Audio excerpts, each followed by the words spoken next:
Perhaps Jean-Jacque Rousseau's best-known work is The Social Contract. It was extremely influential and still influences thinkers to this day. Now, one of his key views here is the notion of degeneration. The idea is this.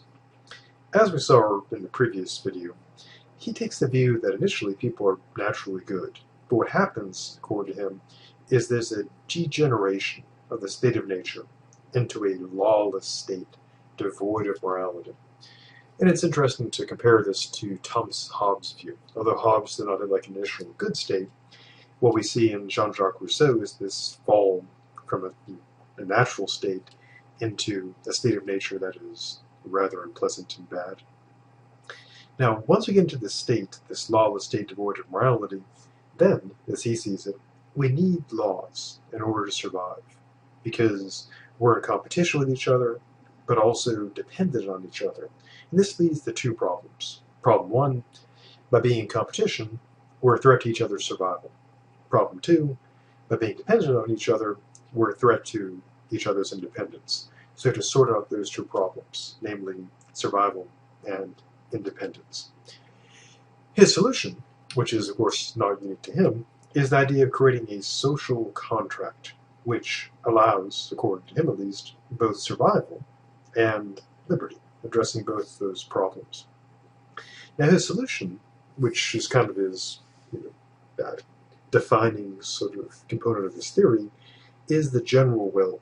His view is that if we submit to the general will, then we'll solve these problems. This ensures, according to him, that there'll be obedience because each of us, at least taken collectively, the author of the contract. So it's an assumption we'll go along with it because it's ours. It also prevents us from being subordinated to the wills of others because, well, we're the ones that created it and we're following the general will.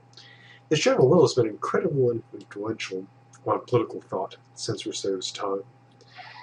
Now, how is this going to be occurring? Now, we saw when we looked at Thomas Hobbes the notion of him creating, a sovereign to be in charge. In the case of Rousseau, we do have a government, as he sees it, and the government is supposed to implement the general will and also enforce it.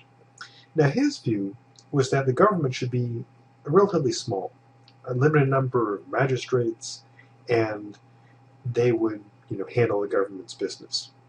Now, he rejected the view essentially the view that we accept today, namely having representative, assemblies like Congress, etc. He rejected that. Rather, he advocated creating laws directly. So rather than having representatives, voting on the laws and creating them, he advocated direct creation. And so that is his social contract. Now, our main focus, of course, is on his view of education, specifically moral education. His work on moral education involves a semi-fictitious work about a young boy being trained and educated by Rousseau. Now, he raises this boy in the country. Why? Well, as we saw in the previous video, he believes that the city is corrupting, mentally and physically. And so the country is seen as someplace more natural, non-corrupting. And this view is one that's still put forth to this day. The idea that the cities are corrupting is a theme we sometimes see in movies and TV shows, where someone goes off from the country full of hope, etc. They go to the city or they're exploited and things either end badly, if it's sort of a tragic story, or they realize the evil ways of the city and return home to their small town or the farm, in which case it ends apparently happily.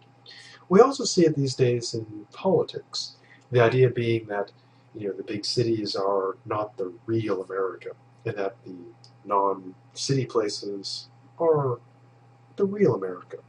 And so this notion persists and influences politics to this day. Now, getting back to Rousseau, he claims that education is all about learning how to live. And the way to do this is quite different from what we saw in Aristotle. Aristotle, as you recall, has the state essentially guiding every step of the process with an iron fist, without allowing much in the way of dissent.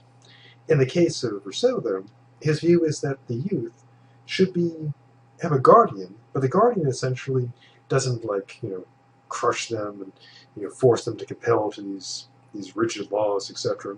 His view is the guardian knows the path to good living and sort of guides them.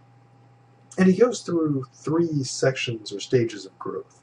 The first goes from when the student is capable of learning up to about the first 10 years or 12. And at that point, he regards children as being little more than animals. After that, up until the age of 15, that's when reason starts. And the last begins at 15 is the start of adulthood. Now, roughly put, his approach is actually pretty straightforward. The youth must follow his social instincts and must be protected primarily from the corrupting influence of the city, which is individualism and self-consciousness. And so his view is essentially that people are kind of like plants in a way. The idea is to let them grow naturally and tend them, but not trim them back and force them to conform to external artificial requirements.